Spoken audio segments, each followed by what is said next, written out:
Hello everyone, welcome back to my channel. और आज का हमारा टॉपिक है जैव प्रक्रम पोषण। मतलब कि हमें न्यूट्रिशन पोषण कहाँ से मिलता है। पोषण और अन्य जैव प्रक्रमों को समझने के लिए यह आवश्यक है कि हम पहले समझें कि सजीव और निर्जीव के बीच में क्या अंतर है। सजीव और निर्जीव के बीच में क्या डिफरेंस है। हम अपने चारों ओर अगर गौर से देखें तो हमें भिन्न प्रकार की वस्तुएं जैसे कि आकाश, पहाड़, पौधे, जानवर, मकान, जमीन, चिड़िया, कीड़े मकोड़े आदि दिखाई देंगे। इनमें से कुछ जैसे कि आकाश है, पहाड़ है, ये क्या है, हमारे निर्जीव हैं। मतलब कि ये इनमें कोई जान नहीं है। जबकि जो पौधे होंगे, जानवर होंगे, पौधे हैं, जानवर है, उनमें हम देखेंगे कि वो उनमें जान है। वो अपना भोजन स्वयं बना रहे हैं, अपना भोजन खुद खा रहे हैं या दूसरों पर निर्भर रहकर वो अपना पोषण ग्रहण कर रहे हैं। लेकिन निर्जीव में इस तरह की कोई भी बात नहीं होती है। सभी जीवधारियों में जीवन की एक निश्चित व्यवस्था होती है जिससे जीवन संबंधी विभिन्न कार्यों का संपादन होता है। जीवों में संपन्न होने वाली इस जैविक प्रक्रियाओं से हमें पता चलता है कि वे सजीव हैं। उदाहरण के तौर पर यदि कोई उड़ती हुई चिड़िया देखी या कोई सोया हुआ जीव देखा तो लगता है कि उनके शरीर में जो भी गतियाँ हो रही है तो उसके कारण हमें लगता है कि वो कैसे हैं, सजीव हैं। फिर जीवों में पाई जाने वाली गतियाँ जो होती हैं वस्तुतः आणविक स्तर पर होती है जो दिखाई नहीं देती है। इसके अभाव में ही जो विषाणु होता है, मतलब कि वायरस होते हैं, वो सजीव वर्ग में तब तक नहीं रखे जाते हैं जब तक कि ये किसी जीवित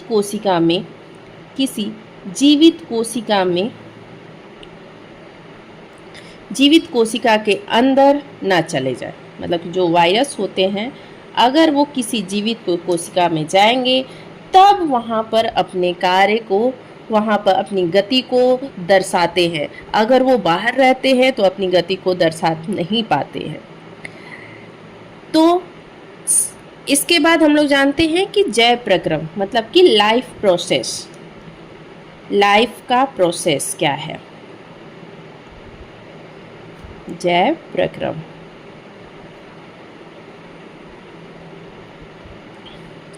ठीक है। वे सारी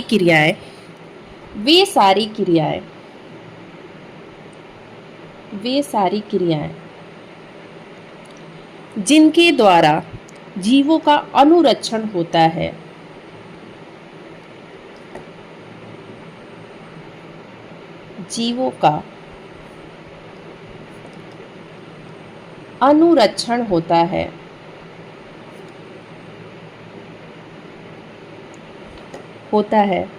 वे क्या कहलाती है, हमारी जैव प्रक्रम। मतलब कि अनुरक्षण का मतलब होता है मेंटेनेंस, मतलब उस क्रिया का मेंटेन जैसे हो रहा है वही क्या कहला रहा है। मतलब कि जिनके द्वारा जीवों का मेंटेनेंस हो रही है, जीव अपने कार्य कर सक रहे हैं, तो वो हमारा क्या कहलाती है, जीवों का जैव प्रक्रम।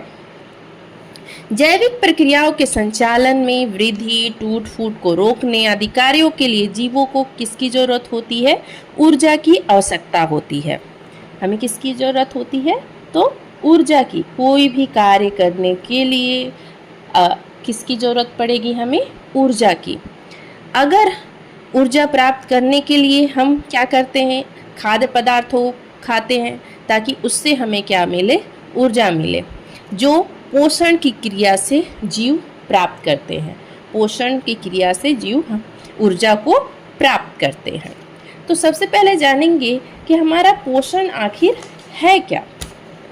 जो हमारा पोषण है वो आखिर है क्या। तो जो भी जीवन संबंधी क्रियाओं को सुचारू रूप से चलाने के लिए प्रत्येक जीव की दो प्रमुख आवश्यकताएं हैं। दो प्रमुख आवश्यकताएं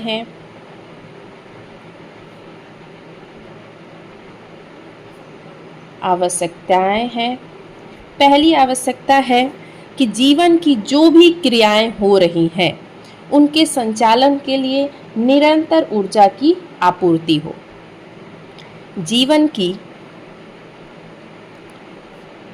उपापचयी क्रियाओं के संचालन के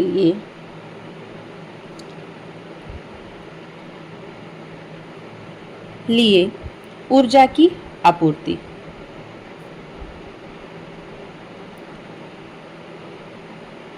दूसरा क्या होगा?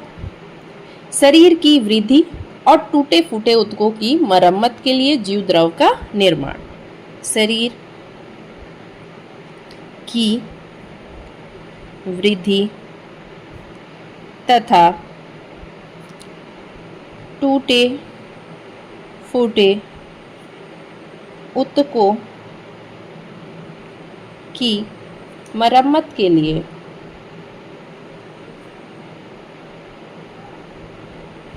जीव द्रव का निर्माण।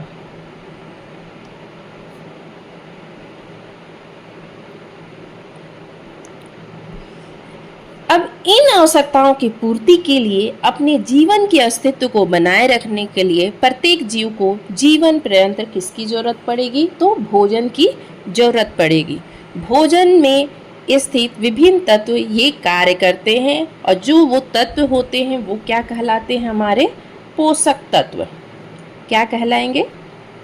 जो तत्व इस कार्य को करते हैं, ऊर्जा दे रहे हैं, टूट फूट की मरम्मत कर रहे हैं, वो क्या कहला रहे हैं? हमारे पोषक तत्व। मतलब कि हम परिभाषा दे सकते हैं पोषण की कि वह विधि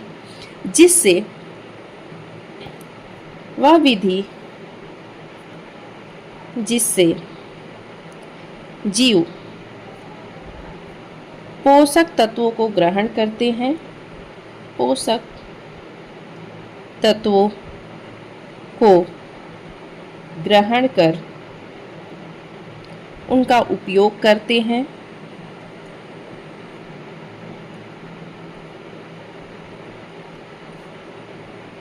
क्या कहलाता है? पोषण कहलाते हैं। क्या कहलाएंगे ये? पोषण। आप जानते हैं कि ये तो पता चल गया कि पोषक तत्वों को ग्रहण कर उनका उपयोग करने की प्रक्रिया है क्या कहलाती है? हमारी पोषण कहलाती है। आप जानते हैं कि पोषण को दो भागों में बांटा गया। दो विधियों द्वारा पोषण हमें मिलता है। पहला होता है हमारा स्वपोषण और दूसरा होता है परपोषण। स्वपोषण का मतलब होता है कि जो अपना भोजन स्वयं बनाते हैं वो क्या कहलाते हैं? स्वपोषी।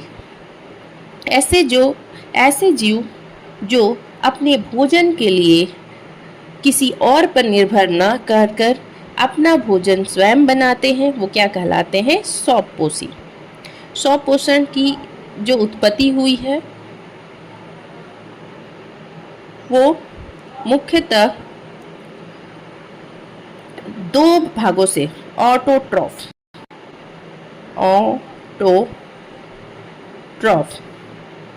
ऑटो मीन्स क्या होता है? स्वयं।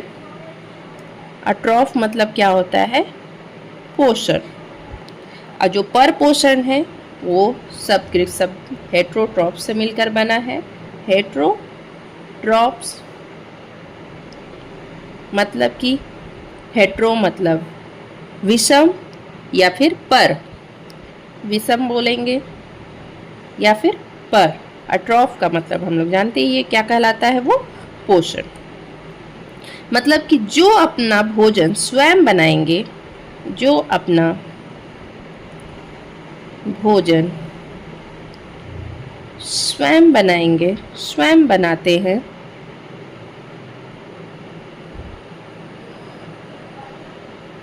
स्वयं बनाते हैं वो स्वपोषी कहलाएंगे। और जो अपने भोजन के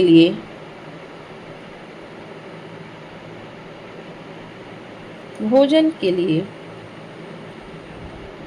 दूसरों पर निर्भर रहते हैं,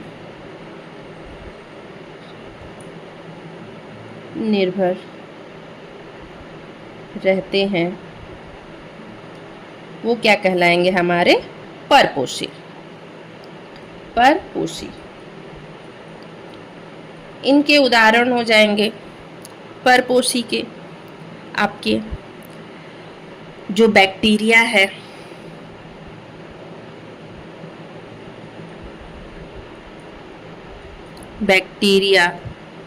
कवक आदि। जो हमारे स्वपोषी के क्या उदाहरण हो जाएंगे? पौधे, शैवाल आदि। मतलब कि ये दोनों शैवाल ये अपना भोजन स्वयं बनाते हैं, इसलिए ये स्वपोषी कहलाते हैं। और परपोषण में जो बैक्टीरिया, कवक है, वो अपना भोजन स्वयं नहीं बनाते हैं, इसलिए वो क्या कहलाते हैं? परपोषी। वो दूसरे जीवों पर निर्भर रहता है। जानते हैं कि परपोषण को भी हम लोगों ने 2-3 भागों में बांटा है।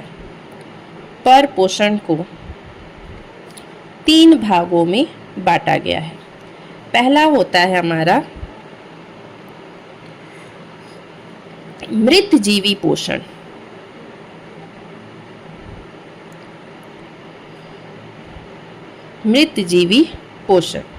दूसरा होता है हमारा परजीवी पोषण।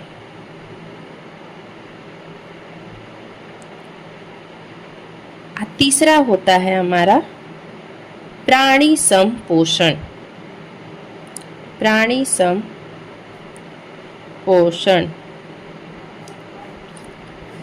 मृतजीवी ऐसे जीव हैं जो मृत जंतुओं से अपना पोषण प्राप्त करते हैं। वैसे जीव क्या कहलाते हैं? मृतजीवी। इनमें आ जाएंगे आपके कुछ कवक, बैक्टीरिया और कुछ प्रोटोजोआ।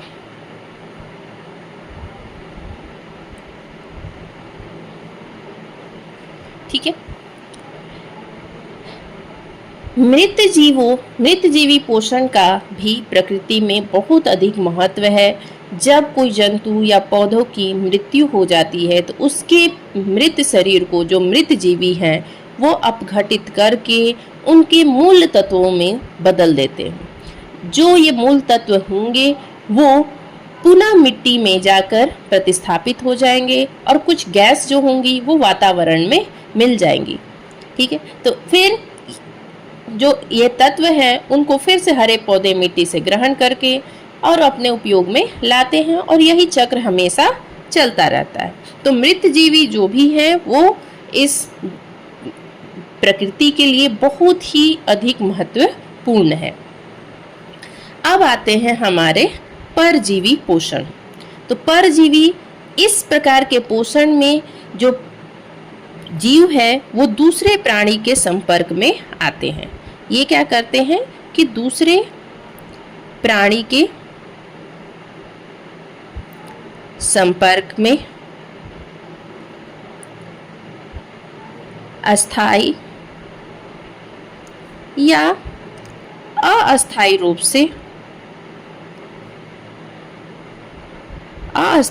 से रहकर भोजन प्राप्त करते हैं। उनसे अपना क्या करते हैं? भोजन प्राप्त करते हैं। ऐसे जीव क्या कहलाएंगे? तो परजीवी कहलाएंगे। इनके कुछ उदाहरण हैं, जैसे कवक हो गए, जीवाणु हो गए।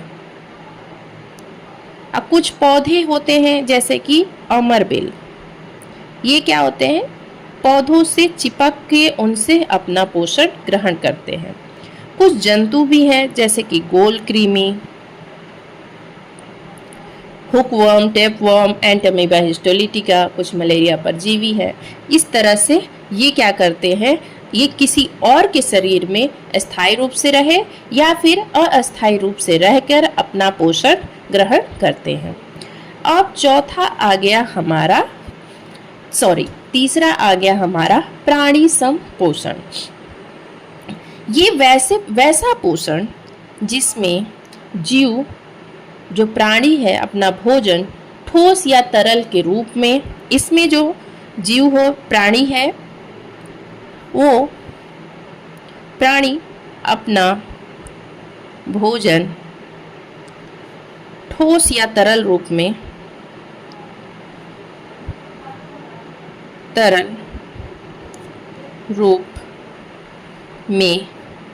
ग्रहण करता है।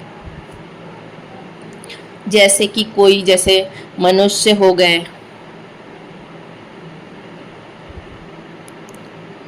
मेढक हो गया, एक्सेट्रा। ठीक है, तो इस तरह में क्या होते हैं, जो प्राणी है वो अपना भोजन ठोस या तरल के रूप में जंतुओं के भोजन ग्रहण करने की विधि द्वारा ग्रहण करते हैं, इसलिए इन्हें क्या बोला जाता है, प्राणी संपोषण।